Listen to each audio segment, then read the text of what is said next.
hero, we'll put it like that. Nice.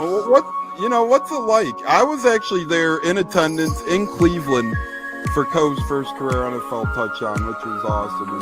And, Awesome. It was a great game. You could hear me on camera. I was just screaming, "Say it ain't so, Coe!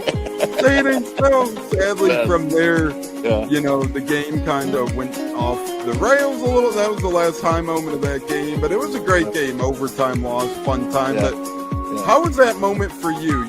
Seeing the first, whether it was on TV, in person, wherever you were, seeing his first NFL touchdown. How was that?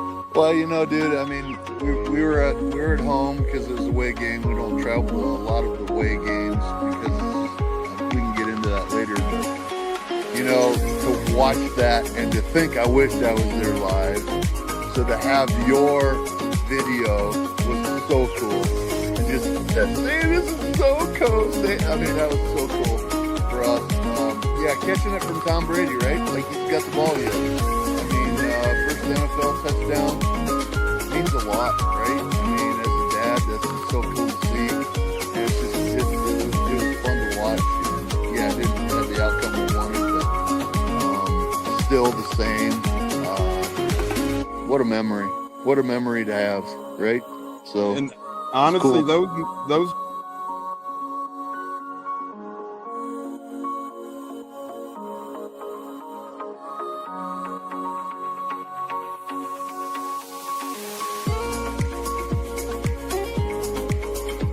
One of the best guests ever, the Buccateers in the house. You guys hear him on Tampa radio all the time. He's one of the best in the business. My favorite personal in the business. That's why I'm elated tonight.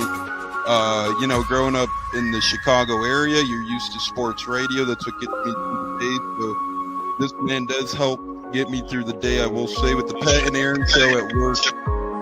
Nothing like it. So it's incredible. It looks like we got Stunna bumbling in. I'm Tampa Tones. We are joined by lead goon tonight, host of the Pat and Aaron show of WBAE, Pat Donovan. And it sounds like Stunna is bumbling a little bit. Going to put him on mute for a second until that gets a little clear. But we're joined by Pat Donovan. It looks like Stunna's hanging out with Cheech and Chong in a car with the windows up or something over there.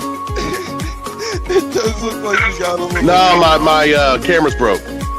And he was trying to pull me in big time. And then I was like, nothing happened with Indianapolis yet. Like, I really want to give Indy a chance. And then also I talked to Cody Gruden, once he took over Rich McCann, it was still like, well, look, I was like, y'all just give me the opportunity to explore free agency, see what's going on, and then can I make it do it. All right, everyone, you are tuned into the Buccateers, a wide receiver, Kalen Geiger, and we are about to have a great pod. This is the Buccateers. You're tapped in, and here we go.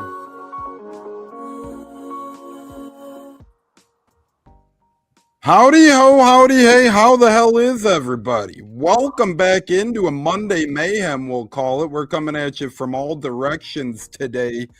Match Madness, World Baseball Classic, more importantly, NFL free agency, tag deadline, combine wrap-ups, and so much more to go over. It's crazy. Mike Evans and Lavonte David rumors are getting hot and heavy. That's two interesting topics that Bucs fans are going to be paying close attention to as we celebrate the new year. I call the new year, the NFL New Year is really my new year. So 2026 starts next Wednesday, ladies and gentlemen. We're all back and better than ever. Joey Nips, Bucs by 30. J-Lo in the house after busy weeks and busy weekends. Zach, it's great to have you back, brother, after your travel to the happiest place on earth. Hope all went well. Yeah, thanks for that. I do apologize to the residents of Florida for bringing the weather with me, but I think I brought it back home, so you guys should be good now. It doesn't that always happen? It seems like the 3 days or 8 days, however long your vacation is, it always seems like, man, what the hell happened to the weather while I'm vacationing here? You look at it next week and it's like, oh, would have been really nice stuff there. Joey, how you doing, brother? We had a great time at the Chamber, Zach and Disney, us at the Chamber. I mean, we were just living life all around here on the Buccateers. Absolutely. The WWE did a phenomenal job in Chicago this weekend. We had a great time from our meet and greets. to the Superstore, to the event itself. We made a huge Saturday out of it. Had one buddy join us eventually, but yeah, it was really good stuff. I did met Chelsea Green as I stumbled through that, and obviously Tones Lash Legend. That's what we have another show for later in the week with the Pigskin and Pile Driver. But just a little snapshot at what we did, and really enjoyed it all. So got a lot of good merch, and it was a fun weekend. Yeah, and on Pigskin and Pile Drivers, those wrestling fans out there, we have a joint giveaway, Pigskin and Pile Drivers, Cleve and me. We got a cool wrestling package we're brewing up, and we'll announce it this Thursday as it's WrestleMania season. AEW's gearing up for a pay-per-view. We got a lot of good stuff on Pigskin and Pile Drivers. Our guy Plus says, hello, friends. Can't wait for next week. Same here. Happy New Year, early New Year to our guy Plus. J-Lo's guy, our guy. Bucs Nation in the house. Say, my guys, long time no see. Hope everyone is well. Brick841, let's go. What up, our guy Bober? Hope all is well, my friend. Nice pair, and Zach just saw the tweet. What's he referring to, bro? The painting. Is that what he's talking about? The painting? Yeah, that came in this week. It came out really, really nice. You can kind of see it back there. Baker Mayfield. That is incredible. If you want to find all your stuff, find it at Bucs by 30, correct? Yes, sir. At Bucs by 30. And J-Lo, you're always joining us. How the hell are you doing? You were in Disney the weekend prior. You're living life well. You almost caused the Gators a win now. We might have to say that to the people, but they recovered, they rebounded, and now they're better than ever. How the hell are you doing, brother? Welcome back. Well, first of all, they didn't just recover. They went belt to ass against Arkansas, and Joe Calipari's Joe's ass. But no, I'm doing great. Gators stay hot. It's sad for what's, to come for them, as March Madness comes. The weekend went by so fast, and glad Zach made it back home okay, because that drive's never easy. It's always a rough drive back. Yeah, it's always depressing leaving vacation as well, so that's always tough. As the Godfather is joining us on Facebook Live right now.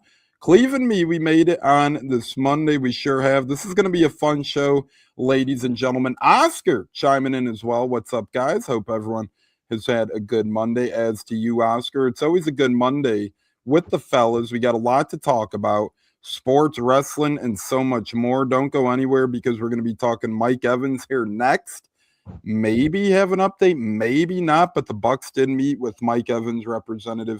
We're going to get into that. Colts discussion, Jones or Pierce, or neither, who the Colts might franchise tag, as we're about 1 day away from the transition and franchise tag window closing. Wow, that was a tongue twister. Lavonte David update. We got an update on the great 54 here in Tampa. Around the horn with major NFL moves. We had trades happening today. We had other things happening. A lineman released.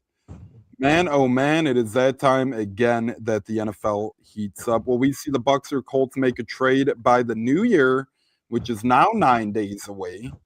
Upcoming Buccateers schedule. NFL Combine comes and goes. Tag deadline tomorrow. Road to WrestleMania begins. March Madness is here. World Baseball Classic Nears. Breadwinners and so much more on this episode of the Buccateers. Is our guy Grizz chiming in saying, Tones. What up, Grizz? What it do, brother? Hope all is well with our guy Grizz. But Zach, we're going to start with you here. Pretty much, it seems like a lot. Again, this happens every time. It gets a little realer every time, I will say, but this happens every time. Free agency hits, rumors swirl, agent speak happens. People are dropping things left and right.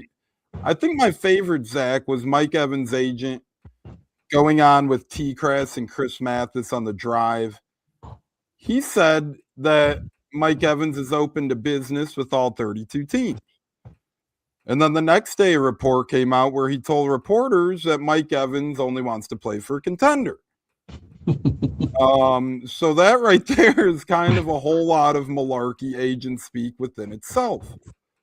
And then he had his agent put a little message out saying, don't worry, Bucs fans, you're in good hands regardless with wide receiver room, something along those lines where if he left, don't worry. My thing is this. If Mike Evans truly, because, the agent wanted to kind of make it seem like he was leaving, blah, blah, blah, which isn't the case, and I still think Mike will be back. And Zach, you know as much as I do, this is a guy where he's a class act. And as soon as he decided to leave, if he ever did, we would hear it from his mouth first. To me, that was a whole agent kind of personified television setup reality TV show where Mike's message to the Bucs was two things, Zach. A, I am a little frustrated, but I want to be back. I truly want to be back. B, just show me that the Bucs are all in and I'll be back. I don't think the money really mattered. I mean, obviously you can't offer like 2 years, $8 million or something like that. But Zach, I think Mike's mature enough. His wife is mature enough. The Bucs are mature enough to all know his worth at this point. I truly believe, Zach, he just wants to know, are the Bucs serious about winning? And if so, I'm 100% on board. I don't know if that's where you sit as well, Zach, but that's kind of the feeling I'm gathering here as the days lead up to free agency. I think the Bucs and Mike will meet on a deal. Mike just wants to be proven that the Bucs will be a contender here this coming season. Well, they don't call this time of year smokescreen season for nothing. And the agent's doing his job. He's using the media and he's using the fan base to try to drum up a couple more dollars for his guy, right? So if you put out this narrative that, hey, man, potentially Mike Evans, the greatest Buccaneer and your favorite and my favorite, could potentially leave, and then we start leaning on the team, they're going to want to do whatever they can to keep the fans happy. So it's all a ploy to maximize the dollars. I think we all realize that this is Mike Evans's last potential contract. So he's going to try to secure something that's going to make it the best for him and his family. I would imagine he's looking for more than 1 year, probably a 2-year deal. And I think Mike still has 2 years left. I really do. I think he's got two productive years left. I saw some stuff about he wants guaranteed production numbers, like ball sharing or whatnot. And it's like, that's not Mike's MO. It never has been. Nope. So I don't believe that in the slightest. I think he wants to see that the organization is committed to fixing some of the things that happened down the stretch. That's going to give them a better chance to be successful. Mike wants to go out on a high note. That's why I think we'll see Lavonte back in pewter and red, is because I don't think he's happy with how they went out last year. So I think he's going to come back. They're going to have one last ride with Lavonte. And they'll see. They just want to see what kind of commitment the team's going to make. Are they legit going to make an effort to fix some of these issues? We've seen some reports come out about Bowles saying that he had to focus some more time on the offense, which had him lose focus on the defense. So, it feels like they're really making an effort to kind of put that narrative out there that, hey, we got Zach Robinson now. I don't have to do that. I'm going to focus on the defense. We're going to be back to where we need to be. So it's kind of a long-winded answer to say that I think 54 and 13 will be back in red and pewter next season. You know what that deserves? Don texted into the show, Evans isn't retiring, or is he with the heart? He's definitely not retiring. But, Zach, you hit several really good. I mean, it was all gospel, but two things I want to highlight before getting Joey's take, which I always enjoy, because although he does root for the Bucs, it's a little bit of an outsider's opinion. And then we'll get J-Lo's in as well, which is also very valid. All different eyes on the prize. 2 years plus of Evans left. I think that's definitely a guarantee that he could play that long. In a weird way, and nobody twist my words and say, oh, you're an idiot. You said the injury was a good thing. But the injury made him more fresh because he didn't play as much last year. And when you don't put 10 to 12 games on those legs, you're going to be more fresh off the bat. So in a weird way, the injury helped the longevity of his career. And as Zach alludes to, I think minimally he has 2+ years left if he wants to at this point. That's not a doubt to me. As Olivia says, hey, friends, happy Monday. Hey, Olive, we love our lady listeners. Chris says, evening, guys. I'm back for the first time in a while. Welcome back, Christopher Cole. We missed you. Where the hell you been? How the hell are you back here on the Buccateers? And Zach, number 2, what I really like you said, that never sounds like Mike. When the hell have we heard Mike say, I want the ball, I want to be a number 1 guy, I need to be a targets guy? And another reason to kind of debunk that, even if Mike had that attitude, I think the only reason why he would care about production left at this point is if the streak was still intact. I think the streak ending, especially, Mike was never that guy to begin with, but now that the streak's over with, I think production is out the window. Obviously, he doesn't want to be a schlup, but his Hall of Fame resume is set. It's done. He's in there. Super Bowl streak. He does not have to have production to put him over the top now. And Ian Beckles said it best. Really, in terms of Hall of Fame, when you're that good, there's no difference in 1 or 2 Super Bowls. 2 to 3 Super Bowls. When you're talking about a 1-ring difference, there isn't a difference. So the fact of the matter is the production thing could be thrown out the window. The streak's over. He doesn't care if he gets 35 for 608 touchdowns or if he gets 80 for 1,022 touchdowns.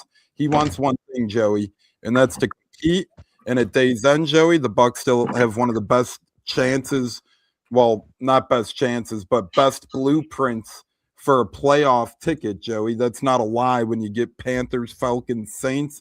Obviously, things change in a year, but at this point, if you're Mike Evans looking at all 32 teams, as the agent said, we're not talking Super Bowl, but playoffs, the Bucs have a top 3 to 4 blueprint to a playoff ticket, Joey, probably in the NFL, being in the NFC South.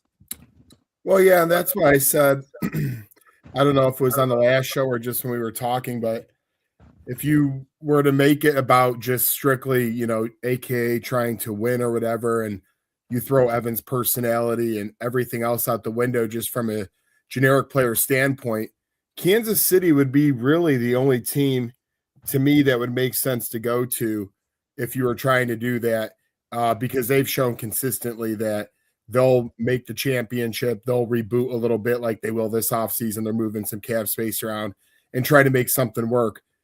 But that's a great division to be in. He's familiar with it. It's home. It's good weather. They're always winning the division. Buffalo people want to bring up, okay, so you're going to go to a place where they've never been to a Super Bowl. I know they have Josh Allen, but they have not even been to a Super Bowl, and the weather is a lot different up there, and then you got to do a lot of moving. So to me, Kansas City really would be the only other team that would make sense because the NFC is a gauntlet. All of those other divisions, if you go anywhere in there, it's going to be tough sledding. You can look at the AFC, and I just said it myself, unless you're going to the Kansas City Chiefs, I don't think you're finding a greater situation there either where, again, everything adds up for Mike Williams. Wow. Mike Evans to go. Rest in peace. Yeah, rest in peace. So at the end of the day, I think he is staying because then to me, if it's between Tampa and KC, which I'm not even saying KC is a legit option. I'm just saying if you're talking about truly just winning, I think he stays in Tampa to finish his career. They would probably not let Todd Bowles back and the management and the group above them, to me, if they didn't want to try to give it a last run, and that might show Evans, hey, we're trying here. But then again, we'll see over the next week how much they are considering trying because, as we've said a million times, Mike Evans is awesome and lovely, but if this team don't get a pass rush, they're not going very far anyways. That, again, deserves a round. We'll cut you slack on Mike Williams because he was a legendary Bucs receiver as well. So I don't even know how Williams got in my head. Usually I'm reading something else. Legendary Buck.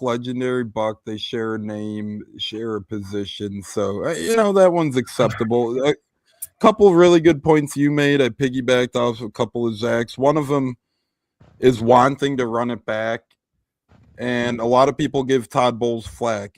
If one Bucs legend, Lavonte David, has made it known, hey, my chances have increased of returning because of Todd Bowles, Not saying Evans guaranteed thinks the same way, but chances are those guys played together long enough where if Lavonte thinks that, pretty good chance that Evans thinks along those lines too. So us fans I like Bowles. Some fans don't, but at day's end, Lavonte made it known he's only considering coming back because Bowles is back. So for all we know, Mike Evans could be saying the same exact thing, and we might not even know it. Point number 2, the Bucs being a great chance to win and compete. And on top of that, what piggybacks with that is the wide receivers available. Pickens got franchised. He probably would have been number 1 free agent target only because of his age. And then Alec Pierce probably number 2. He's likely going to be franchised or come to a deal with the Colts. We'll get into him as well. So then you got Mike Evans, Rashid Shaheed. But regardless, Pierce, Pickens, Shaheed, those guys are going to fill some needs as well. So not saying all of Evans' opportunities would close from those guys going to the Colts, going to Dallas, wherever Shaheed ends up. But that closes doors certainly on at least 3 teams that would maybe have been in the Mike Evans sweepstakes that are now. So again, people just, J-Lo, assume he's gone. But a lot of the wind is blowing in the direction to give him momentum that he returns, in my opinion, like we're kind of laying out right here. It's detective work, but to me, it's the path is there for his return to Tampa. I mean, all y'all said it best, breaking it down on reasons why Mike would stay. If you're a real true Bucs fan, you know how Mike Evans is, as all of us are Mike Evans fans on this show. To me, I feel, he has some confidence that he can win here and go compete for a championship. Yes, we had a bad ending last year. It happened. Unfortunately, shit happens. Doesn't go our way sometimes. But I feel with Bowles being back, I feel, the players want to play for him. We talked about this many times, Tones, over the years, that players want to play for Todd Bowles. Fans want to give up on him, fine. But let me get back to Mike. To me, Mike, I feel, is just right now weighing his options, which he has the right to, like Todd Bowles said last week, and Jason Light both. But to me, I feel it's either Tampa Bay, maybe Houston. I wouldn't leave Houston out of it because I know Houston may not be a favorable spot for other people, but he is an hour away, where his hometown is. So that would make some sense if he did make that leap. But to me, that's about it when it comes to that. The 32 teams is a joke. I don't see him really looking at all these 32 You don't think the Browns are realistic? The Cardinals, but no, not at all. But long story short, you don't want to play in Cleveland with Shedeur Sanders. Todd Munkins is sitting duck. It's cold by the lake a lot of the time. That doesn't sound appealing to you? As a guy, you have no chance at a Super Bowl.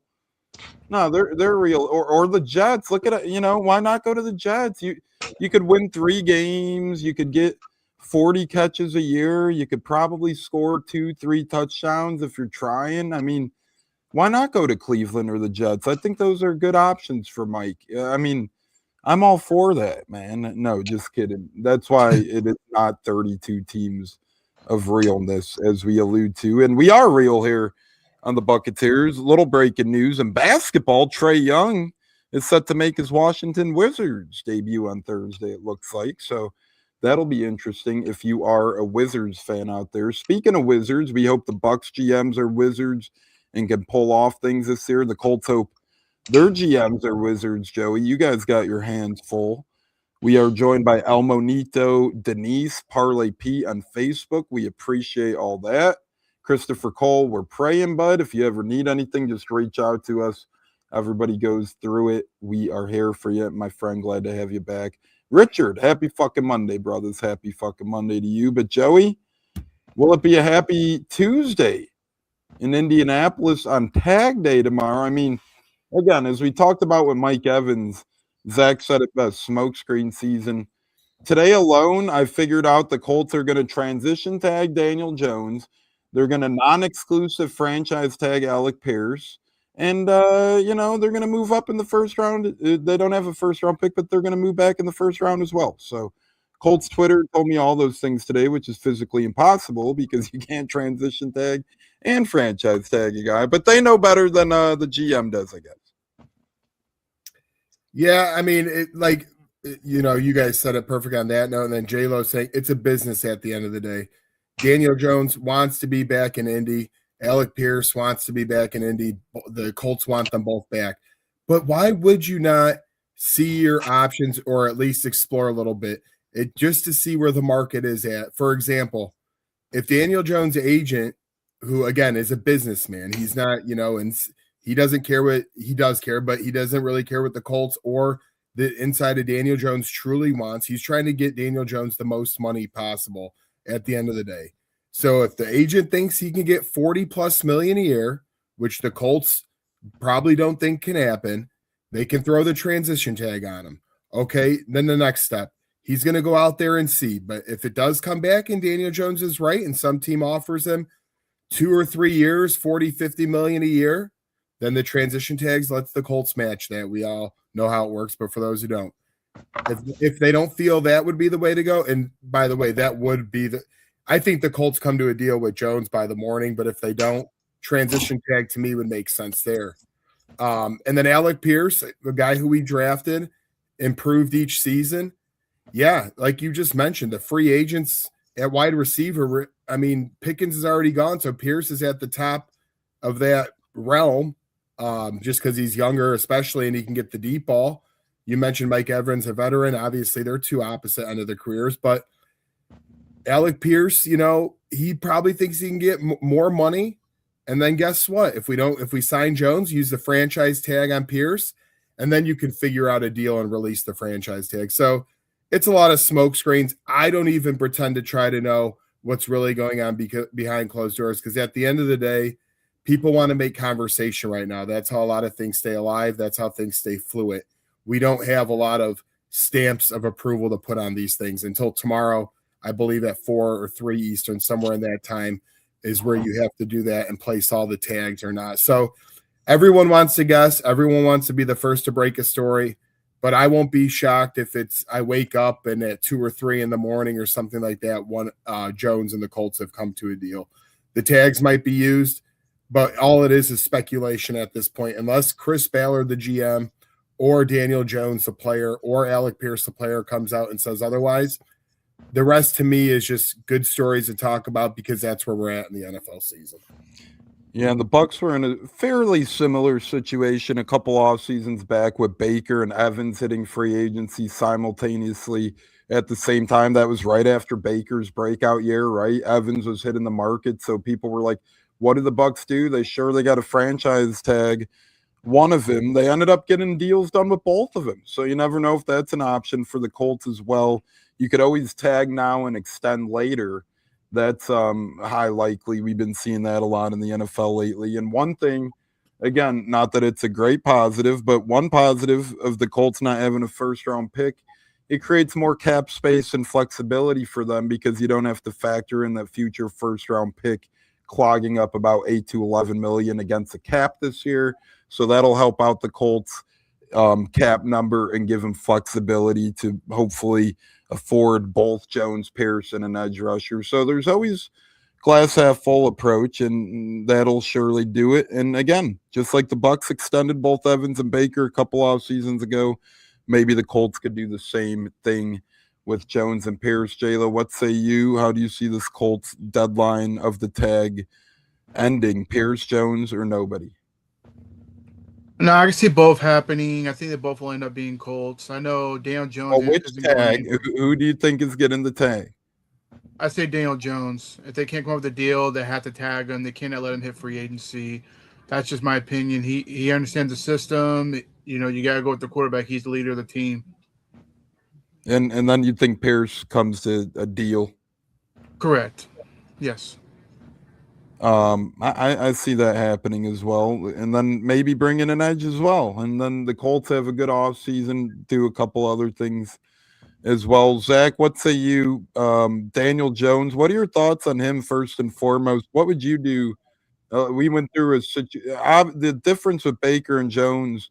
Baker wasn't coming off an injury, now Jones is, but it was a similar situation. Zach, what say you, given Daniel Jones and his situation with the Colts? Well, I think we've kind of talked about it ad nauseum on these quarterbacks being thrust into the face of a franchise and given up on too quickly, and then resurrecting their career. But I think one thing that Jones has working for him right now is the Sam Darnold situation. Like Minnesota really mishandled that, and then backed the wrong player. He goes to Seattle, wins a Super Bowl, and now Minnesota, there's rumblings that JJ is on his way out, So I don't think Indy wants to try to come into a situation where they have Daniel Jones, who's done really well, and they don't handle the situation right, and then they end up with the wrong quarterback. So I feel like at the minimum, they tag him and then sign Pierce to a deal. That way they can at least see Jones and control him for one more year. But I seriously doubt he walks out of free agency without a tag or a contract, because you can't run that risk, man. I mean, the quarterback position is so crucial to everything that is done. I mean, look where they were, and then look where they went when he went down, and you can't. I mean, you just can't. And look at, like I said, Minnesota. You got Jefferson out here talking about.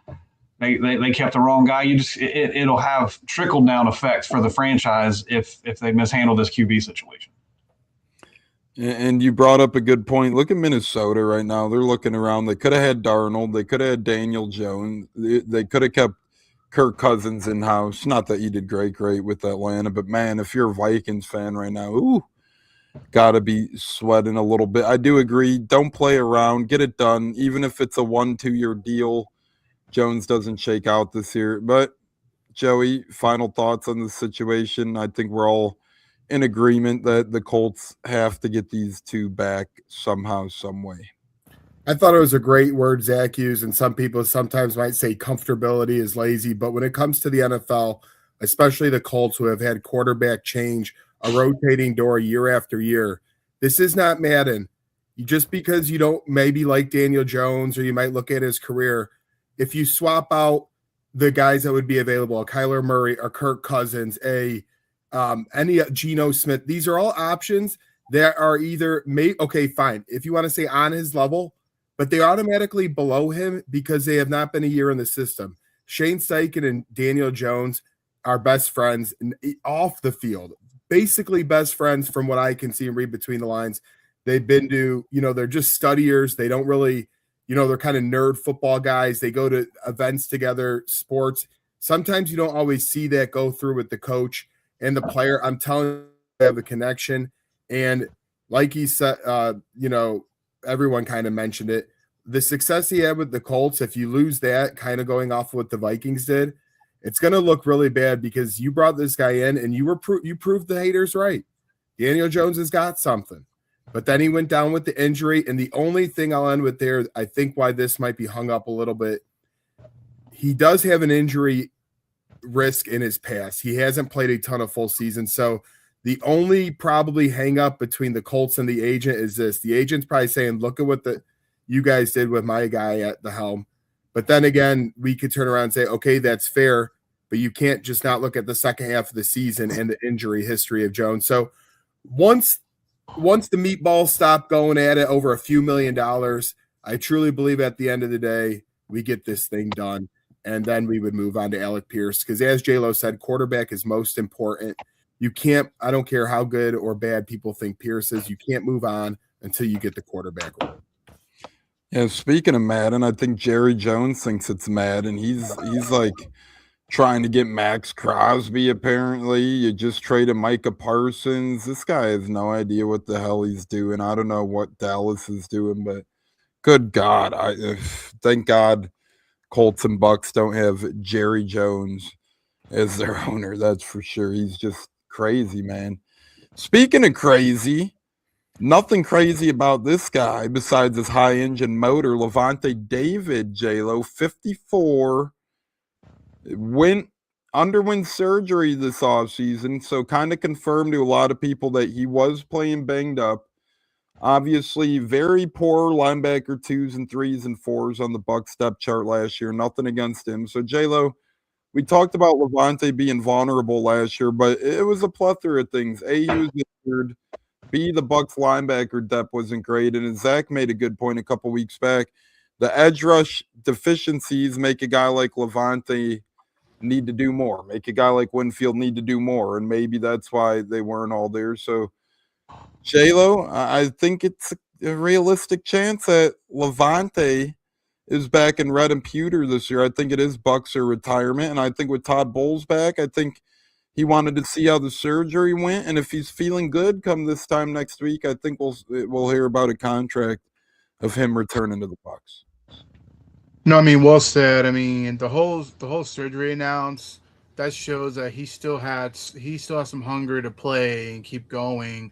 So that to me right there already tells me that if he's 100% and it feels like he can go another year, which I think he will at this point, then it makes a lot of sense. And I'm pretty sure Bowles is pretty much probably telling him, hey, you need to finish your story.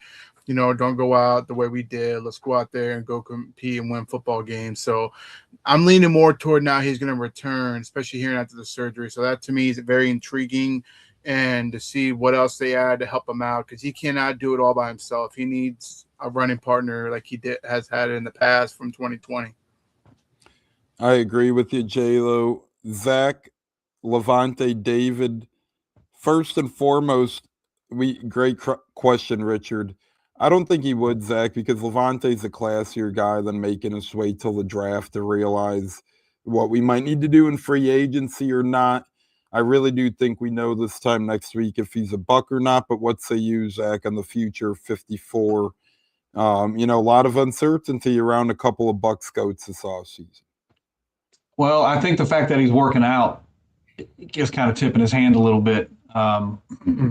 So I fully expect him back, and I fully expect him to make that decision and announcement prior to free agency starting, because if he's going to walk away, we've got 2 linebacker positions to fill, not just one. Well, at least 2 starters. Lavonte coming back might not be a full-time role, so we might still need to sign 2 inside linebackers and maybe even draft another one because our depth wasn't very good. But if we know we have Lavonte coming back, he's going to be, 2 or 3 down guy for the most part. So I feel like we'll know before free agency kicks off if he'll be back or not. Like I said, I feel like he's coming back. The interview where he talked about them shitting the bed down the stretch, to me was his way of saying, like, that's not good enough for me. That's not how I want to finish my career. Also, he's tied with Brooks right now for the leading tackler in franchise history. I think he comes back and kind of sets himself apart there and puts another 100 tackles on the board. But I think at the end of the day, there's going to be a lot of people that feel silly for all this panic posting and doomsday tweeting about Lavonte and Mike. I think so. Kind of like people tweeting about Danhausen and WWE hating on him. I think a lot of people they just tweet stuff to get reactions, and it's far too quick. These people don't even know if Lavonte or it's just foolish stuff. It's really terrible. Joey, what say you on Lavonte likelihood to return to Tampa? I mean, as Zach said, he's working out. Undergoing surgeries. This sure as hell sounds like a guy who's prepping himself to come back for 2026. Oh, yeah. I mean, I'll keep it short and sweet. I think he ends up back in Tampa for a year and then calls it a day. I mean, this is a true year for the Bucs, especially with the head coach. GM, not so much just quite yet, but it could get hotter if things go south. So why not, run it back, add a couple of pass rushers, get Evans back in the room with Lavonte David, and try to win a Super Bowl. And then if it doesn't work, there will naturally be changes. And if it works, he went out on a high note. So I think it's a win-win for both sides, as the Buccaneers need, like we mentioned it before, especially Zach, they need other linebackers. You don't need to fully start from zero. I mean, we think it's bad just with Lavonte and somebody next to him. You don't want to have to fill 2 somebody spots in the linebacker position. Couldn't agree more, and we are live here on the Buccateers talking Lavonte, talking Evans. Couple of good points Joey and Zach both made. J-Lo as well. You don't want to have to fill more linebacker spots. Already have to fill a couple, so Lavonte's loss would be another. Next thing you know, you need 4 new linebackers. Maybe that wouldn't be any fun at all. But we are having fun here on the Buccateers, and it was a fun day in the NFL, fellas, as we're going to do some around the table now. I'm going to give everybody, all three of you, that is, a different football topic to talk about and go into detail on your thoughts and opinion on it, as today was loaded. So here we go, around the horn football style. We need Tony Reale here to do an around the horn. What is around the horn without Tony Reale? But for real, Zach, we're going to start with you. Oh, wrong music playing. Tony Reale would be better than that. Let me cue up the right song. There we go. Sorry, Tony Reale. But Zach, Tom Pelissero tweeted earlier about the Lions sending running back David Montgomery to the Texans, and the return being a 4th-round pick, a 7th-round pick, and starting offensive lineman Juice Scruggs to Detroit. What do you feel about this one, Zach? Pretty big trade in the NFL, and we're going to hear a lot about these, in my opinion, leading up to the new year. Yeah, I don't know that I was shocked, because I think I knew coming into this offseason Montgomery was going to be moved. Texans is an interesting spot, especially since they decided that they don't want any offensive linemen this year. So I don't know. Can you line up like 6 or 7 receivers and just don't block? I mean, it seems like the way that they're going. I mean, they got rid of two starting offensive linemen today. Yeah, it's crazy. Buy Jahmyr Gibbs stock in fantasy now that his handcuff is gone. But good pickup for Houston if he can find a hole. It's going to be interesting to see what that running game does and that passing. I mean, C.J. Stroud was already struggling towards the end of the year, and then you're going to get rid of his best offensive lineman and then get rid of this guy too. So, well, that's the NFL. But I think you're right with these trades. I think we'll see a few more of them before free agency starts as teams try to jockey and instead of waiting for guys to get cut. Yeah, and that's really been a growing thing the past decade or so. Trades this week. You didn't get him a lot back in the day, but now you do get him a good bit. The Texans' offensive line, as you alluded to, has been a revolving door. Last offseason, I remember they did the same thing for some reason. This offseason, they're seemingly doing the same thing. So I don't know what the hell they're going to do. Detroit, they'll probably now have to draft a late-round running back and sign a cheap veteran running back to complement Gibbs, because now they're Gibbs injury away from not having a handcuff back there. So that'll be interesting. That was one trade the Texans made today. As Richard says, this draft is stacked with off-ball linebackers. It is. Chris says a lot of clickbait out there. Zach said smokescreen season. Speaking of smokescreens, I don't think the Bucs draft a tight end. I think they'll have bigger needs out there than drafting a tight end round one. Joe, you get the other Texans trade today. Texans and Browns agreed on a trade to send starting right tackle Titus Howard to Cleveland for a 5th-round pick, with the Texans being in your division. What say you, Joey? Another offensive lineman, starting right tackle Titus Howard, leaving Houston. Yeah, I mean, I do like the move to piggyback really quick of Montgomery, Chubb, and Mixon. Adios. They're over the tooth, over the edge, whatever you want to kind of say there. And then on the one now, they keep swapping. I think we talked about in the chat. They swap linemen like food stamps at the local grocery store. I mean, it's like, my goodness, they just keep going in, out, in, out. CJ Stroud also has to get paid at some point here, too. So it's Houston has been the top of the division. I'm not going to take anything away from them. They have the most playoff wins out of all the teams of the past few years. D'Amico Ryans has done a hell of a job. But they do got to figure this offense out if they want to win a Super Bowl or be a strongly competitive team. We all know they have the defense. Offensively, they seem to struggle. I think they made a good move in the right direction for the most part today. But if you don't figure out the offensive line, what good is it to have all the gadgets and gizmos around it? So they really got to make sure to get the O-line right this year. And then CJ Stroud's got to take that next step forward to be elite and not just good. Yeah, it's a big year for Stroud and the Texans in general. Is their path isn't shut in, but definitely their core and their O-line keeps getting new, fresh yearly. Richard saying Rachaad White to Detroit. You never know. This could open the door for him to Detroit, although Washington seems like the landing spot for him. When the dollars start flying, you just never know who the hell might blow you away. J-Lo, you get offensive lineman news continued. We just talked about trading of an O-lineman. A little bit of a signing, a little bit of a releasing happening today for the O-line. First and foremost, the Bengals, according to Paul Denner Jr., the Bengals re-signed guard Dalton Risner. One of the top guards is now off the market, but a big tackle hits the market, J-Lo, as the Chiefs will be releasing Jawan Taylor. He just signed a 4-year, $80 million deal in 2023 and started 45 games over 3 seasons with the team. The Chiefs will save $20 million in cap space with the move. That's according to Ari Mirov. So, J-Lo, what do you say about both of those signings? And as we always say here on the Buccateers, the big free agency signings of today could be the releases of free agency tomorrow. No, I will say the Bengals were signing a veteran guard. Like he mentioned, he was one of the top one that was going to be possibly available, but now he's going to go back to the Bengals. They need to protect Joe Burrow, and he's one of the top linemen they have on the offensive line. So good for them to bring him back.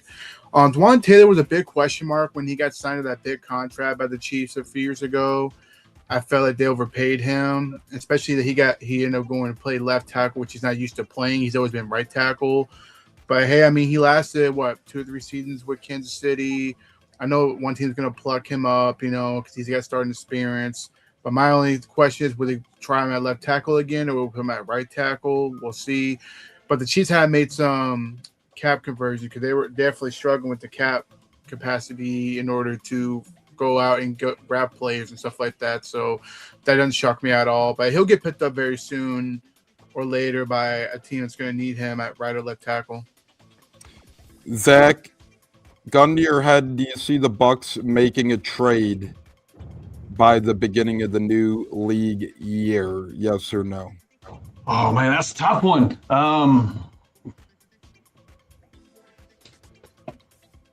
Yes, but it may not be the one everybody thinks it's going to be.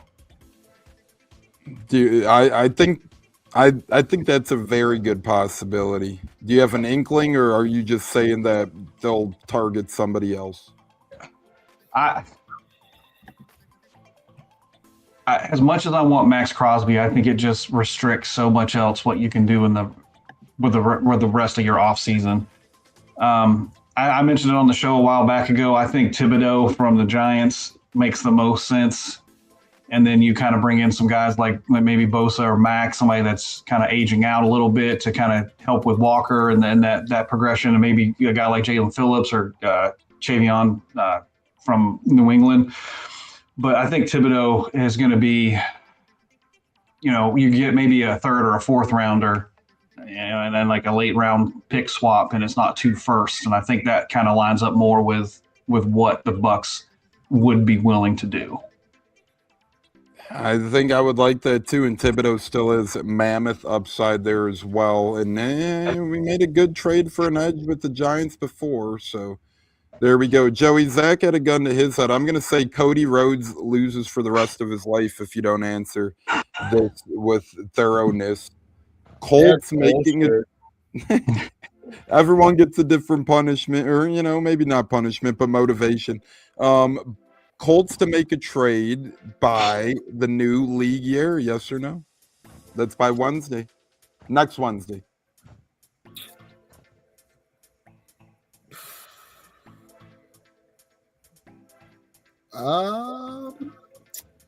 Man, this is a tough one. I feel like that gif where the guy's just sweating profusely like he's about to make a decision right now. I'm going to say no. I do think there will be a trade. I think in the draft of some sorts, whether we go up or down. The Hendrickson thing is possible, but I feel like in today's league right now, people are kind of not pulling as many quick triggers and kind of really feeling out that market. So by league day, no, I'll say after that. Nancy tuned in. We always appreciate it. We got 1 no, 1 yes. J-Lo, take us home. Your punishment is If you don't answer the question, will the Bucs make a trade by the deadline, new league year? Not the deadline, but we're putting it in as a deadline. Every ride at Disney will break next time you're there. Oh man. Well, we Come had on, man. Cody Rhodes losing gun to head. I had to give you a good one. You know, can't let you get off easy, brother. That hurts, man. But that's a very tough question. I'm gonna say no. I think they don't make a move. I think they're gonna lean on grabbing one of these one of these pass rushers in free agency. I like Owe a lot. I know not a lot of people may not like that one, but I think he might be a key guy that Jason may zero in on as a pass rusher. So I think no. I just think Light's gonna keep his draft picks. You know, I want to see the Crosby trade like many people do. I just don't see it happening. Thibodeau would be intriguing. I would like that a lot. I think that would make a lot of sense as well. But I don't see like making any trades, but I think he's going to make more moves in free agency. I think I agree. We'll see. I mean, I could see him making a trade. You never know. It's just tough. I don't know. It's tough, but that's why they make the big bucks, and that's why I had to give you guys punishments if you didn't answer, because it's a very tough answer and outcome there. Speaking of tough, it's always tough to make time in your day, but if you are joining us right now, we do appreciate it. Live here on the Buccateers, hit that like button, subscribe button, turn that notification bell on. Richard saying small trade yes, big trade no, so he's kind of thinking like Zach potentially. That's what makes it fun. Bunch of different opinions. We are doing honorary memberships and super chats, super thanks, and all that good stuff right now. The more we get, the more this program could continue to run the way it does. So we appreciate the memberships, the super chats, and everything that helps keep this program alive. We are upping our coverage here in the next 20 days, 8 shows for the NFL league year beginning, World Baseball Classic, March Madness, Wrestlemania season, and so much more. Tonight, we're obviously live here, All Sports Talk. Wednesday, March 4th, a couple nights from tonight, 6:40 Eastern p.m. ACATS and I will be doing a dive into the 813 Bucs history show. We're going to be giving our top 5 Buccaneers free agent or trade acquisitions of all time. And we're going to give our bottom 5 Buccaneers disappointments of who we let walk or trade too early of all time as well. So free agency special there on the heels of free agency. Thursday, March 5th, Pigskin and Pile Drivers continue. Joey and I will be here 6 o'clock Eastern. He gave me a little heart attack there, but we're ready to roll. Sorry. I'm glad you gave me a schedule. My mind is racing right now with packing after this show. So my apologies on that. I'll be here. No, all good, but part of our loaded schedule, we'll be back with wrestling talk. We're going to highlight the chamber, what we loved about it, meet and greets, what's coming up for AEW, WWE, UFC, how UFC Mexico went, what's coming up there. We're going to continue our NFL talk as well. That is Thursday, March 5th, 6 p.m. Eastern, Pigskin and Pile Drivers. Sunday, March 8th, J-Lo and I, and hopefully others as well, we'll be back 10:30 a.m. Eastern on Sunday, breaking down the latest and greatest news leading up to free agency, rumors, hot takes, and more in the world of sports. And Monday, March 9th, a week from tonight, 6 p.m. Eastern, as the legal tampering period begins, the window opens, moves get announced. We'll be doing our free agency special live here on the Buccateers. We'll be getting live up to the date news throughout the NFL. You don't want to miss that next Monday. Then Wednesday, March 11th, 6 p.m. Eastern. Happy New Year. NFL New Year begins. We'll be here talking all the official moves, all the trades, everything going official for your Tampa Bay Buccaneers and beyond. Monday, March 16th, 7 p.m. Eastern. The great Gene is back. Guess who's back? Back again. Gene is back. Tell a friend.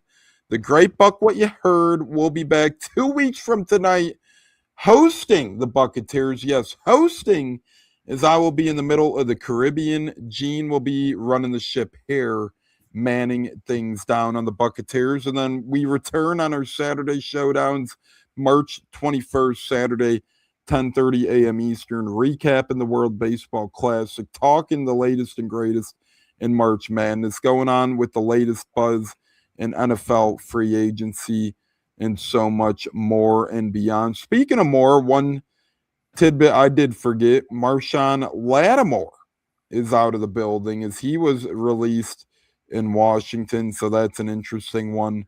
Marshon Lattimore is no more over there in Washington. I will say New Orleans got the best out of that trade with them as they gave up a couple of draft picks for not a lot of service of Marshon Lattimore. Washington did. So dangerous stuff there for the Commandos. Moving on here on the Buccateers as we are having a great Monday Mayhem show. The NFL Combine came and went, J-Lo. What say you? Thoughts on the Combine?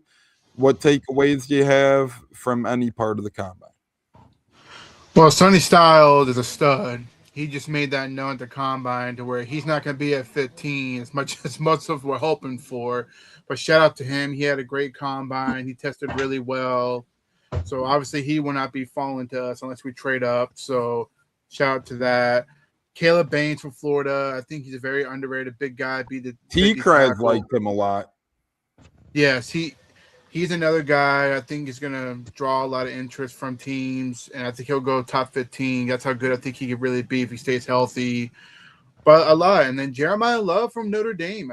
The running back had a great Combine. I think Jeremiah was a bullfrog. He could possibly go top 10 the way his Combine numbers have went. He really could. If not, he won't make it past 15. That's for Scouts sure. are saying now that he might be ranked higher than a Sean Genty. I really think so. No knock on Genty. Genty's a good back, but I like Jeremiah Love a little bit more. So I think out of those three, that definitely caught my attention the most at the Combine. Didn't care about the quarterbacks too much. That's kind of a dead commodity to me. No disrespect to those quarterbacks. Oh, my Lord. It is. I'm just not excited for it. I mean, Mendoza, okay, congrats. You're going number one. That's obvious. But after that, who else is any better? Yeah. This is 2013-esque when you had EJ Manuel go in round one, and that was it. Or 2020. Ugly draft. Ugh. It was 2022 when you had Kenny Pickett go in round one, and that was it. You know, you've had these drafts before that have had these one-and-done type QBs, so I don't blame you for not being necessarily interested in the QBs in the Combine. Zach, what was your biggest takeaway from the Combine, if you had any? I know you were out and about last week, so it could have been tough, but between interviews that lighter Bulls may have had or players throwing on the gridiron, from the rumors to the gridiron, what say you on the Combine? Well, just like J-Lo said, Sonny Styles had an absolute dominating performance, but I don't know if you guys know this. I hear he rips the tags off mattresses. So you should probably not draft him before 15 is what I'm saying. You know, the guy's bad news. You know, you don't want that guy on your team. A lot of obsession over arm length. So, you know, Cassius Howell. That's the new tiny hand. You know, a couple of years ago, it was all about hand size. Now it's about arm length. Yeah, Cassius Howell's a violent man. And I don't think, you know, an inch off his wingspan is going to make him any less violent. So it's funny to see mocks coming out now with him falling out of the first round. And Tampa, I saw a mock today where Tampa took an offensive lineman, and Cassius Howell doesn't get drafted. Cassius Howell or Keem Mesidor don't get drafted in the first round. And I'm like, man, we need to get press credentials. If this is the best thing that people with press credentials can come up with, then we should definitely have them, because there's no way in hell we're going to take an offensive lineman when there's two pass rushers on the board, especially at 15. I mean, maybe trading back, getting some more picks, but there's no way in hell you're just going to take a tackle at 15 with two pass rushers still on the board. But Sonny Styles has probably performed himself into a top 7 pick. So good for that kid, bad for us. But there are a couple other dudes that are, you know, projected second, third round that could look pretty nice especially next to Lavonte. Learn him up a little bit. But yeah, I was excited for Sonny and sad for Bucs fans at the same time. It's a long day. No, yeah, I mean, he had a great weekend, and one thing is for certain though, and nothing against Son. I mean, he was a great player too, but we have to remember, and this isn't a knock on the Combine, but the tape from game days is still the tape. And the combine's very important. I'm not saying it's not. It's all the intangibles. People just put so much stock into the combine sometimes, and I'm not talking about Sonny Styles at all, but some of these other guys I see, like, oh my, like Laquan Treadwell that one year. Remember that when it was like, oh my God, this guy is the fastest thing ever, and he needs to be around one pick. And it's like, I mean, if you watch him on Saturdays, you would probably think different, but there's always a couple teams that get infatuated with the talent, Joey, from the combine weekend. That's like, holy crap, this kid did it all talent-wise. That's my takeaway from the combine. I got to dig through a little more and see who those guys might have been at the jaw-dropping numbers who might not have produced on Saturday, but the combine doesn't always match the fall tape. But some scouts think otherwise. Joey, thoughts on the combine? Is Brenton says, what's up, y'all? Realtor Dave Zussman says, Mendoza will be a bust. He is very mediocre. Oscar giving a chuckle at that. Dave Zussman also says Cassius Howell is way inferior to Mezidir. And Richard saying they say T-Rex arms, but T-Rex, one of the most feared animals ever. That's a great point. It sure is. That's really good stuff there, Richard. But what say you, Joey, on the combine? Anything we said or what the listeners have said as well? Yeah, I gave it some shit and I keep it real, but you guys would be proud of me. I watched 4 40-yard dashes the entire weekend. Wow. Combine, all the offensive linemen. It was quite the scene to see these guys burst off the line of scrimmage and get through the 40 yards. But in all seriousness, I just thought of something back to Zach's point, and it's laziness. And I guarantee you, not everybody, and I don't know all the people out there who are tweeting about the arm length and stuff, but I bet you Will Campbell played a big factor in a lot of these people's decisions to make these stories, because last year, all we heard in the draft was how he had the tiny arms, and then nobody talked about him all season long. But then in the Super Bowl, he got bum rushed and cake squawked twice where he was flat on his ass and New England's offense looked bad. And I guarantee you, and again, not all people, but some of them just took that laziness of going through that cycle with Will Campbell and now saying, hey, if you have tiny arms, you might not be this, or you might not be that. Totally irrelevant to what's going on here with these guys. It's not fair how they do it, but everyone's got to write a story. And for some people to get some clicks or to do other things, this is where they may be landed. But it just, when Zach brought that up, it brought out the point of me about Will Campbell. And I remember being that such a big emphasis. He was still a first-round pick. I'm sure he had a great year, but in the biggest game, on the biggest stage of them all, the New England offensive line was tragic, and he was a big part of that. So I'm thinking that's where maybe some of that came from, possibly. Yeah, I agree. The T-Rex arm rumor, there's always something. Used to be the tiny hands, and, that's fine. Kenny Pickett hands, I remember. Yeah, remember? And he's still winning the first round. I mean, I guess it didn't pan out, so hell, maybe use it as an evaluation. But yeah, he's still around. He's still breathing, most recently on the Raiders. Another linebacker that had a great combine and didn't live up to the hype, Isaiah Simmons. There you go. And that's just another example of these specimen at the combine, not always equating their persona on the field. No knock on Anthony Richardson, but he's another guy who so far has had a great combine and not that. But I will say the combine came and went quick. One of those things that I often look forward to. Didn't get to catch as much of it as I'd like, but I got enough of it where I know my tops. And let's just say I can't wait till we do our mock drafts here on the Buccateers. Going to be a lot of fun. J-Lo, Zach, and I, and whoever else on the Buccateers wants to make one. We'll have our Bucs. Maybe Joey will have his Colts. Maybe we'll do it again like we did a couple of years ago where we'll have other guys from other teams come on and make their team's picks, kind of do a team build mock as well. But the combine is done. Other fun is not, though, and that's the tag deadline. Only Pickens tags so far. J-Lo, how many other, put a number out there. How many more tags do we see? Franchise, transition, doesn't matter the type. How many more tags do you think we see? I say 4 to 5. I think we'll see 4 to 5 tags between franchise and transition. I know there's a couple of players like Breece Hall I know I'll throw out there. but the Jets are refusing to let walk. So that's one I expect to happen for sure. That's one I might just throw out there. But I'd say 4 to 5. I agree with Hall. Zach, what say you? How many tags do you think we'll see this time tomorrow?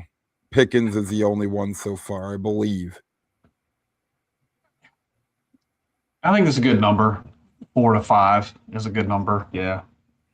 I agree because the Colts are using one, Hall's using one. You have Pickens, so that's 3, probably 1 to 2 more around the NFL. That would sound right. You always have like an O lineman or something, I feel like, and then maybe an edge rusher out there. Joey, what say you? Number on it, deadline tomorrow for tags. How many more do we see so far? We've had George Pickens is the only one.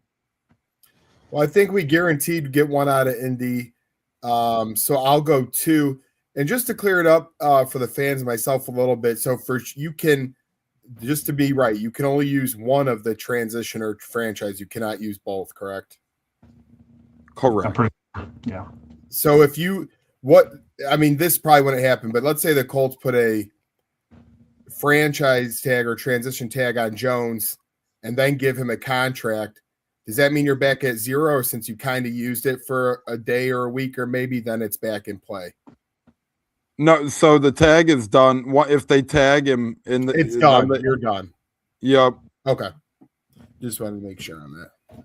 Yeah, not a bad question. This tag stuff is confusing. It gets tough out there, but once you do the tag, just think of it as that. That's it. And after tomorrow, the deadline's gone anyways. David, I don't think it's a possibility in hell that the Bucs take a wide receiver round 1. There's way too many needs on this defense.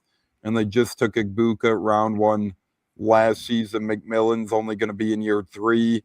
At the very least, you'll probably have both, but you'll have either Godwin or Evans at minimum. 0% chance the Bucs are taking any wide receiver in round 1. Hey, I wouldn't mind that. Drew Aller, we are Penn State in the 3rd round to sit behind. So, Tones, one quick comment on that. There's this Colts podcast I listened to, and he absolutely hates Drew Aller. He said he wouldn't even take him if with a 7th round pick. That's how much he was and he was kind of kidding. But I wanted you to respond because you're a big Penn State Drew Aller guy. This guy was calling him not even the right name. It was like Drew Aller. Yeah, well, first of all, I mean, just so many morons out there that shouldn't be talking. It's truly gross. Secondly, it's not hyping up Eller as it is. Look at this QB draft class. And Drew Aller, pretty much process of elimination, becomes QB 3 to 4 to 5. Mendoza and Ty Simpson are pretty much the only guaranteed prospects in front of a guy like Drew Aller at this point. And let's not forget, Drew Aller was a very highly touted college football quarterback who has a high upside and just going to put it all together in college. And if he does at the NFL level, not saying he'll ever be a starter, but he could be a good career backup out there. So,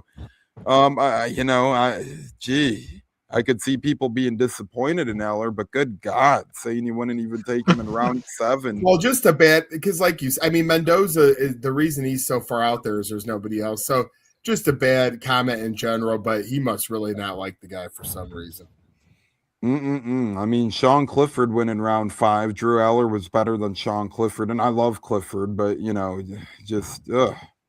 good grief. Some people just are irritable out there. Speaking of irritable, the road to WrestleMania has begun. We will talk about it more Thursday, Joey and myself, on Pigskin and Pile Drivers, if Zach or anybody else wants to join.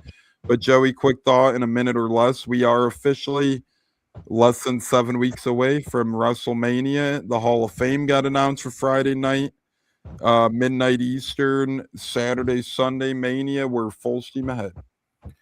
Absolutely. I've been seeing our reports I'll share with you about tonight's Raw that might interest you on Danhausen, but keeping it to where it was and what we saw and did, we are on the road to WrestleMania, as you alluded to now, about 6.5 weeks away. We had a great time at the Chamber, and there's a lot of things that are going to be in motion that we'll talk about on Pigskins and Pile Drivers, along with UFC and more, but I'm all amped up for it. This is the perfect time. We're football. We'll get busy again with free agency, but we're not booked on Sundays all the way and stuff like that. So it's going to be great, and I'm ready for it all. I mean, I love the WWE. I had a blast. Pope made it visual on Insta, Facebook, all of that, like the loser I am. So I'm just ready. Come on. I'm just ready. Zach, Road to Mania, AEW Revolution is near as well as that's March 15th.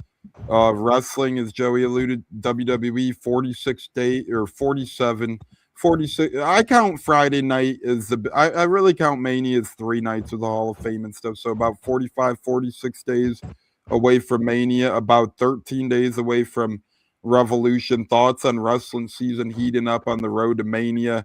And yes, Richard, God bless that. Not getting political, but thank gosh Ron DeSantis helped pass that.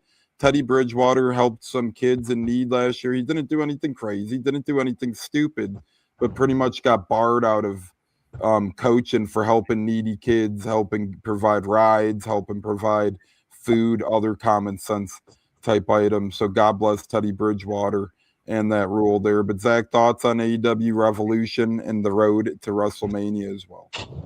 Yeah, I missed the chamber because I was on vacation, so I haven't got a chance to see it yet. I did hear, some spoilers on the internet machine, but looking forward to AEW Revolution. I think it's going to be a banger of a pay-per-view. As we talked about last time on here, AEW puts on a hell of a pay-per-view. So if you haven't experienced it, it's a great time to jump in as on a pay-per-view because you're probably going to see some shit you ain't never seen before. And that's the best way I describe AEW when I'm talking to other people. But looking forward to Mania. They always do a good, good run up to and a good production. So looking forward to that as well. I'm sure Lesnar's going to come back and steal the spotlight. Not a big Lesnar fan, so. Yeah, he's having a open challenge this year at Mania. It seems like it'll be his send-off at SummerSlam as it's in his hometown of Minnesota. Joey, Obafemi looks like him and Rusev will square off tonight. But Joey, before we get J-Lo's thoughts, me and you overheard some obnoxious wrestling fans downplaying AEW. That was pretty sinister this past week. Well, it was interesting because I was waiting in line, and I'm going to be jumping on after this. I got to go move my car before all hell breaks loose. But no, I'm just kidding.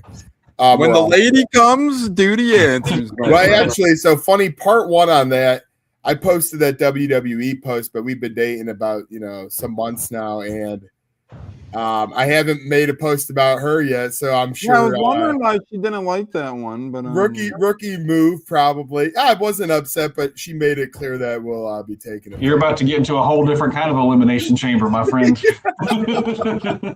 And I'm not winning like Randy did, that's for sure. But I mean, I was waiting in line for Chelsea Green. I was talking to a couple of guys behind me, and it's just interesting to always hear people's perspective because I love wrestling fans, but some of them, just like football fans, baseball, when they think they know it all, they think they know it all. So I had a couple of guys behind me. We were talking about past AEWs we've been to, past WWEs, and then I had, hey, have you watched AEW recently? And they're like, no, there's been 2 storylines in 5 years, which, I mean, Zach and I could go on about that forever. I mean, I get where they're coming on. Part of it's true with AEW, and the storylines aren't always the reason why. But again, that's the best thing about being an average fan to an outsider. You could just turn on an episode and enjoy it for 2 hours, and you don't have to know what's going on because it's all about what's in the ring and not what's on the microphone or what's outside of it. So everyone has a different view. People will sit here, and the same people who love that will then bash WWE and say, it's too much of a story cinematic. We don't, we get, people used to keep track. We got 42 minutes of wrestling time on Raw tonight. And so, well, hey, if you're complaining about that every week, number one, don't comment and stop watching. But number two, you can jump to Wednesday Night Dynamite or back and forth. To me, enjoy it all. People who complain, that's just what they like to do most. As Zach mentioned, the internet machine is fast and furious, and it makes a bunch of people mad. So I never try to really read comments or outside of reporters, try to keep it simple. But that's all I got for that. I love wrestling. Can't wait for the run. Can't wait for March Madness. And before I get in a losing elimination chamber, I'm going to go move my car. So you guys have a great night. Yeah, I'm glad. Well, yeah, you enjoy and sit back. Still got my relax. foot. Yeah, not for long until she shoves it right on up your booty. So enjoy. Fine by me. Have a good night. Later. J-Lo, thoughts on the road to WrestleMania? We're in crunch time, my friend. No, definitely got a whole lot interesting. Seeing Randy Orton win the Elimination Chamber, that one kind of like was a little bit of a shocker to me, but which I'm glad. I'm a big Randy Orton guy. Be able to main event. He's a good main eventer still. He still got it. That was very intriguing. And also Rhea Ripley winning it. I was shocked on that one too. I thought for sure it was going to be Tiffany Stratton, but no. It's going to be Rhea Ripley versus Jade Cargill. We're going to have a hell of a match there. I think they're going to throw a banger in there in the ring. So I'm looking forward to that as well. Sad for Finn Balor, but it's okay. Balor Club will be up there someday. But overall, I was impressed with this chamber when I caught it. And Mania is going to get more interesting as it comes. AEW, I'm working my way watching it. Like I said, I've been watching some of the matches, so I'm trying, guys. I'm trying. We'll test you next show. We're gonna give you a quiz, and no, I'm kidding. You but check me, huh?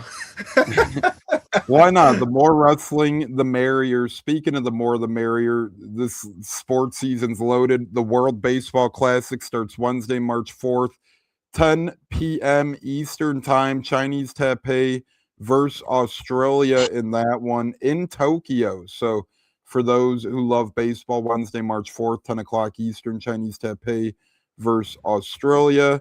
Other locations, Miami, Houston, San Juan, begin on March 6th, with the championship game being held in Miami on March 17th. And then March Madness, a week from Sunday, not this Sunday, but a week from Sunday, Selection Sunday is here. The tournament begins, The tournament begins 2 weeks from tomorrow. The first four starts on that Tuesday, continues into Wednesday, yada, yada, yada. So great time to be alive as sports fans. We are the Buccateers. We will be back Wednesday on a dive into the 813 or Tampa Sports History Show. A-Cats and I bringing you guys our favorite free agent and trades of all time for the Bucs and our least favorite departures of all time of this Buccaneers team.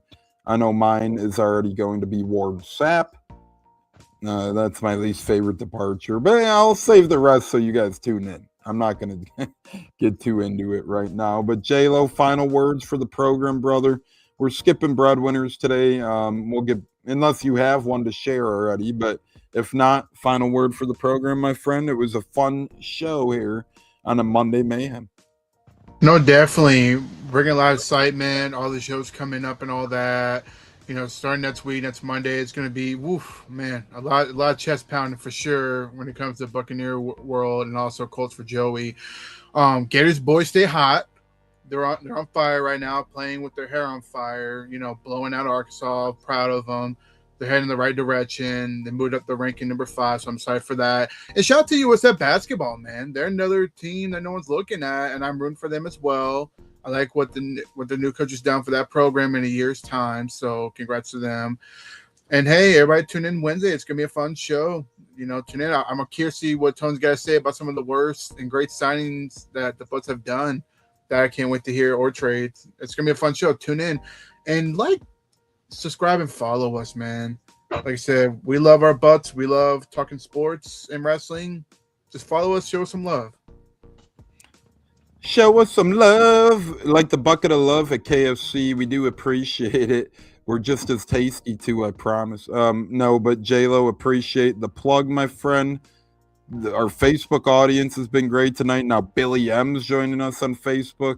Just awesome stuff here in the Buccateers. But as J-Lo said, like, subscribe, turn the notification bell on. Do us all a favor. Zach, take us home. The Great Bucs by 30. Glad to have you back after your trip to the most magical place on earth, my friend.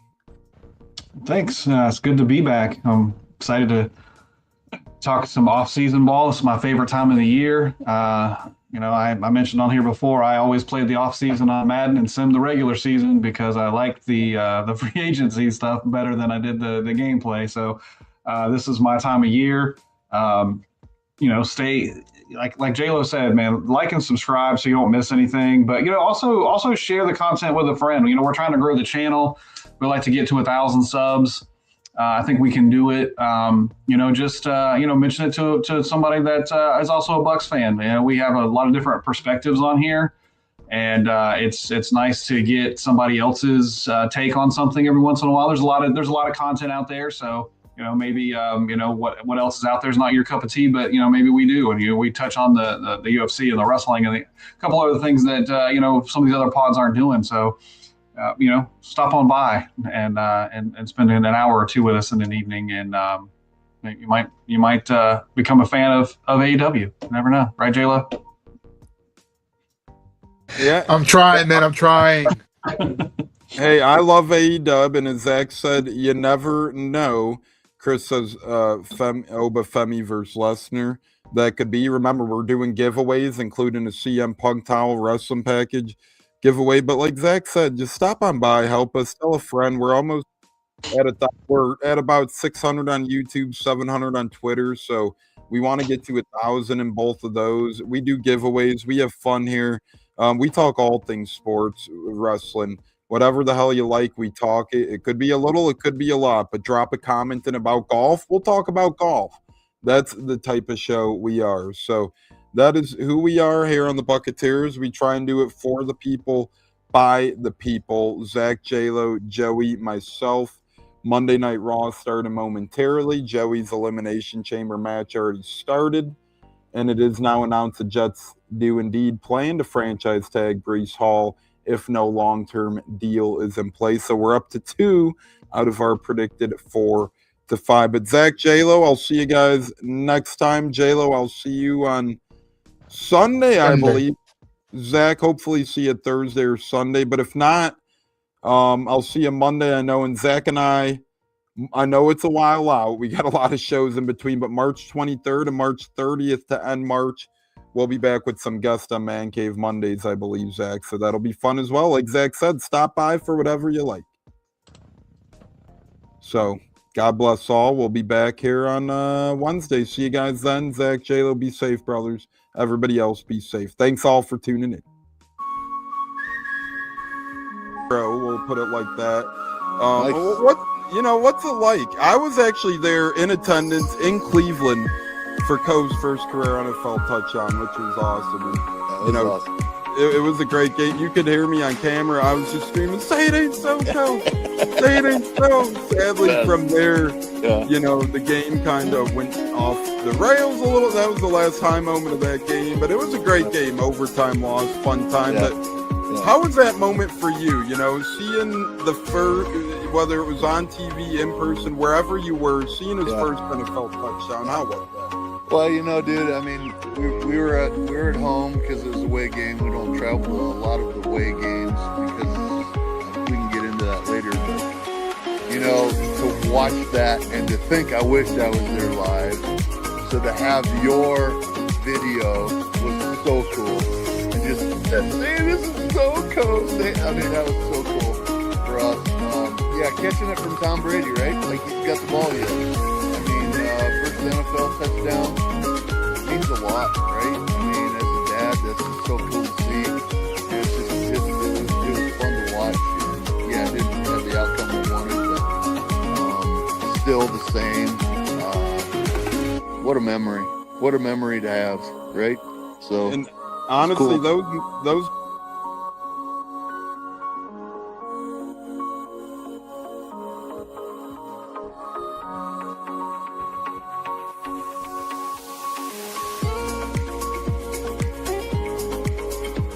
One of the